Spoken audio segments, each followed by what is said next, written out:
आकाशवाणी मध्य प्रदेश से प्रस्तुत हैं प्रादेशिक समाचार।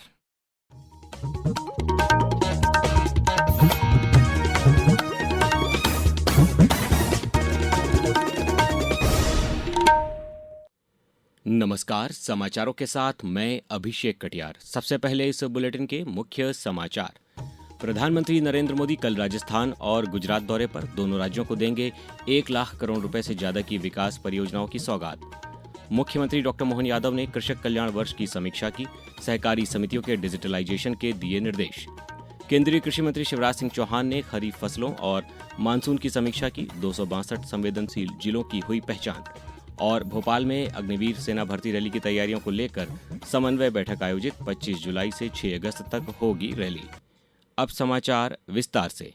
प्रधानमंत्री नरेंद्र मोदी कल राजस्थान और गुजरात के दौरे पर रहेंगे, जहां वे दोनों राज्यों को करीब 1 लाख करोड़ रुपए की विकास परियोजनाओं की सौगात देंगे। वे जोधपुर एयरपोर्ट के नए टर्मिनल भवन का उद्घाटन करेंगे और संशोधित उड़ान योजना की शुरुआत करेंगे। इस योजना के तहत 100 नए एरोड्रोम विकसित किए जाएंगे, जिसके बाद बालोतरा के पचपदरा में देश की पहली ग्रीनफील्ड इंटीग्रेटेड रिफाइनरी कम पेट्रोकेमिकल कॉम्प्लेक्स राष्ट्र को समर्पित करेंगे, जिस पर करीब 80,000 करोड़ रुपए से अधिक का निवेश हुआ है। प्रधानमंत्री जयपुर मेट्रो फेज 2 परियोजना की आधारशिला भी रखेंगे और राजस्थान सरकार में भर्ती हुए करीब 54,000 युवाओं को नियुक्ति पत्र सौंपेंगे। शाम को वे गुजरात के साणंद पहुंचेंगे, जहां 7,500 करोड़ रुपए की लागत से बनी CGCME OST सेमीकंडक्टर सुविधा का उद्घाटन करेंगे। मुख्यमंत्री डॉक्टर मोहन यादव ने आज मंत्रालय में कृषक कल्याण वर्ष के अंतर्गत अब तक हुए कार्यक्रमों की समीक्षा की। डॉक्टर यादव ने कहा कि किसानों का कल्याण राज्य सरकार का कर्तव्य है और इसी उद्देश्य से वर्ष 2026 को कृषक कल्याण वर्ष घोषित किया गया है। उन्होंने सहकारी समितियों की प्रक्रियाओं का डिजिटलाइजेशन करने के निर्देश दिए। बैठक में बताया गया कि ऑनलाइन किसान क्रेडिट कार्ड पोर्टल और ई-पासबुक सुविधा का शुभारंभ जुलाई माह में ही किया जाएगा। इसके अलावा प्रदेश के सभी जिलों में बलराम कृषि महोत्सव और संभागीय मुख्यालयों पर फूड फेस्टिवल आयोजित किए जाएंगे। केंद्रीय कृषि मंत्री शिवराज सिंह चौहान की अध्यक्षता में आज नई दिल्ली में खरीफ फसलों, मानसून की स्थिति और एल नीनो के संभावित प्रभाव की समीक्षा की गई। उन्होंने बताया कि देश भर में बारिश की कमी की आशंका वाले 262 संवेदनशील जिलों की पहचान की गई है, जिनमें से 210 जिले अब भी बारिश की कमी का सामना कर रहे हैं। बैठक में बताया गया कि 2 जुलाई से पश्चिमी विक्षोभ सक्रिय होने से मध्य प्रदेश सहित कई राज्यों में मानसून आगे बढ़ सकता है। केंद्रीय मंत्री ने प्रभावित राज्यों के मुख्यमंत्रियों के साथ बैठक कर कॉन्टिंजेंसी प्लान की समीक्षा करने और किसान क्रेडिट कार्ड तथा फसल बीमा कवरेज बढ़ाने के निर्देश दिए। शिवपुरी में 5 जुलाई को मुख्यमंत्री डॉक्टर मोहन यादव और केंद्रीय मंत्री ज्योतिरादित्य सिंधिया करीब 2,500 करोड़ रुपए की लागत से बनने वाली ऑर्डिनेंस फैक्ट्री का शिलान्यास करेंगे। तैयारियों का जायजा लेने के लिए प्रदेश के ऊर्जा एवं जिला प्रभारी मंत्री प्रद्युम्न सिंह तोमर ने कल कार्यक्रम स्थल का निरीक्षण किया। निरीक्षण के बाद प्रभारी मंत्री ने शहर भ्रमण कर नागरिकों को पीले चावल भेंट करते हुए इस ऐतिहासिक कार्यक्रम में शामिल होने का आमंत्रण दिया। प्रदेश के उप मुख्यमंत्री राजेंद्र शुक्ल ने मंत्रालय में महर्षि पाणिनि संस्कृत एवं वैदिक विश्वविद्यालय के श्री रामानुज संस्कृत परिसर रीवा के सशक्तिकरण और संस्थागत विकास संबंधी प्रस्तावों की समीक्षा की। बैठक में परिसर के लिए कुल 243 पदों के सृजन का प्रस्ताव तैयार किया गया, जिसमें 117 शैक्षणिक, 4 प्रशासनिक और 122 गैर शैक्षणिक पद शामिल हैं। इन पदों की पूर्ति 3 वर्षों में चरणबद्ध तरीके से किए जाने की योजना है। भोपाल में जिला कलेक्टर प्रियंक मिश्रा के निर्देशन में आज अग्निवीर सेना भर्ती रैली की तैयारियों को लेकर समन्वय बैठक आयोजित की गई। ये भर्ती रैली 25 जुलाई से 6 अगस्त तक नाथू बरखेड़ा स्थित अंतर्राष्ट्रीय खेल कॉम्प्लेक्स में आयोजित की जाएगी। अपर कलेक्टर महेंद्र सिंह कवचे ने सभी विभागों को समन्वय के साथ समयबद्ध व्यवस्थाएं सुनिश्चित करने के निर्देश दिए हैं। अब समाचारों में वक्त है एक ब्रेक का।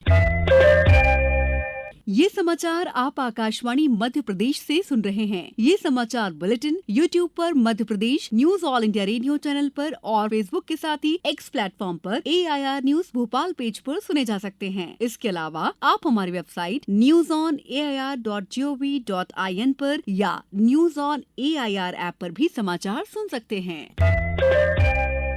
समाचारों में पुनः आपका स्वागत है। प्रदेश के टूरिज्म बोर्ड द्वारा विद्यार्थियों के लिए पर्यटन क्विज प्रतियोगिता आयोजित की जा रही है, जिसके लिए विद्यालय 25 जुलाई तक ऑनलाइन पंजीयन करा सकते हैं। जिला स्तरीय क्विज 7 अगस्त को प्रदेश के सभी जिलों में आयोजित होगा, जिसमें कक्षा 9वीं से 12वीं तक के विद्यार्थी भाग ले सकते हैं।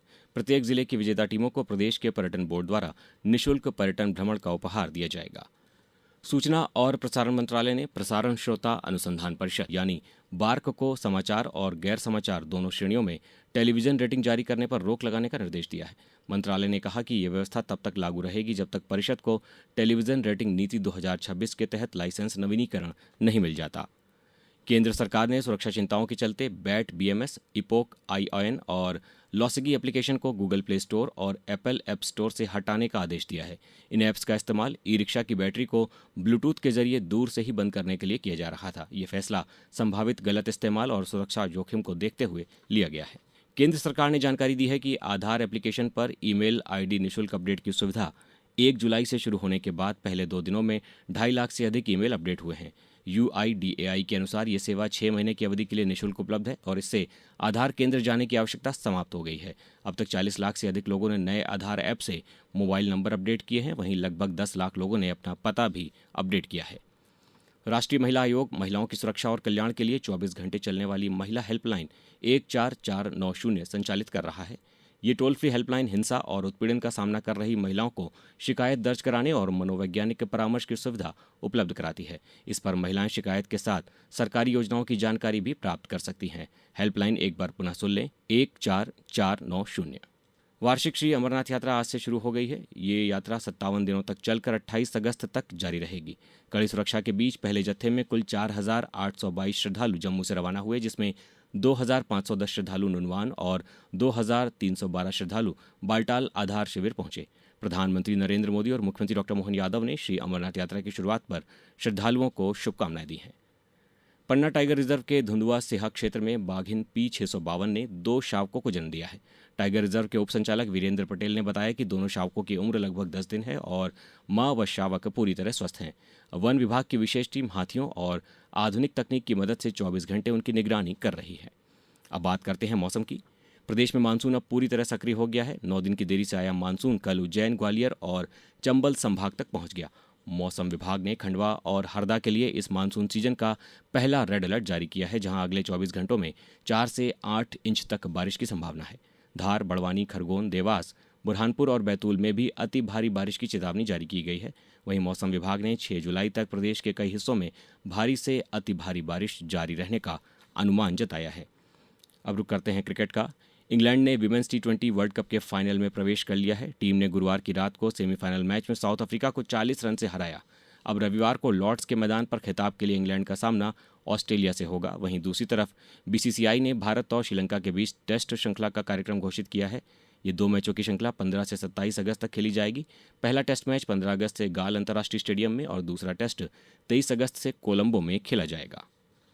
अब कुछ समाचार संक्षेप में। गुना के कोचिंग संस्थानों में न्यूनतम 2 CCTV कैमरे लगाने के निर्देश दिए गए हैं, जो कि सीधे पुलिस कंट्रोल रूम से जुड़ेंगे।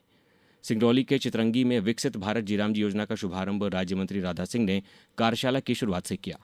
खंडवा जिला अस्पताल में OPD पंजीयन को आसान बनाने के लिए अब ई-रजिस्ट्रेशन सुविधा शुरू की गई है। आगरमालवा नगरपालिका ने कंपनी गार्डन में नीम, पीपल और बरगद के 111 पौधों का रोपण किया। पन्ना में राज्य खेल अकादमियों के लिए 12 से 18 वर्ष तक के खिलाड़ियों की चयन प्रक्रिया आज से शुरू हुई है। मंदसौर में स्टॉप डायरिया अभियान के तहत ग्रामीण क्षेत्रों में पेयजल स्रोतों के क्लोरीनेशन और पानी की जांच का प्रशिक्षण शुरू हुआ है। देवास ITI परिसर में 7 जुलाई को युवा संगम रोजगार मेले का आयोजन किया जाएगा। छिंदवाड़ा कलेक्टर ने आकाशीय बिजली से बचाव के लिए नागरिकों से दामिनी मोबाइल एप्लीकेशन डाउनलोड करने की अपील की है। सीहोर के स्कूली बच्चों के मानसिक और शारीरिक विकास के लिए आयोजित 3 दिवसीय उमंग हेल्थ एंड वेलनेस प्रशिक्षण का आज समापन हुआ। सागर खेल परिसर के मैदान पर मध्य प्रदेश राज्य महिला हॉकी अकादमी का चयन ट्रायल आयोजित किया गया। निजी स्कूलों में मुफ्त प्रवेश के तीसरे चरण की चॉइस फिलिंग की शुरुआत हो गई है, जिसमें पहले से पंजीकृत अभिभावक 8 जुलाई तक चॉइस अपडेट कर सकेंगे। नीमच के जावत सिविल अस्पताल सहित सभी स्वास्थ्य केंद्रों पर सर्पदंश का इलाज और एंटी स्नेक वेनम 24 घंटे मुफ्त उपलब्ध है। और कटनी में रुक रुक कर हुई बारिश के बाद नगर निगम के अमले ने नालियों की सफाई कर जल भराव की स्थिति को संभाला। अंत में मुख्य समाचार एक बार फिर। प्रधानमंत्री नरेंद्र मोदी कल राजस्थान और गुजरात दौरे पर दोनों राज्यों को देंगे 1 लाख करोड़ रुपए से ज्यादा की परियोजनाओं की सौगात। मुख्यमंत्री डॉक्टर मोहन यादव ने कृषक कल्याण वर्ष की समीक्षा की। सहकारी समितियों के डिजिटलाइजेशन के दिए निर्देश। केंद्रीय कृषि मंत्री शिवराज सिंह चौहान ने खरीफ फसलों और मानसून की समीक्षा की। 262 संवेदनशील जिलों की हुई पहचान। और भोपाल में अग्निवीर सेना भर्ती रैली की तैयारियों को लेकर समन्वय बैठक आयोजित। 25 जुलाई से 6 अगस्त तक होगी रैली। इस बुलेटिन में बस इतना ही। अगला बुलेटिन सुनिए सुबह 7:10 पर। नमस्कार।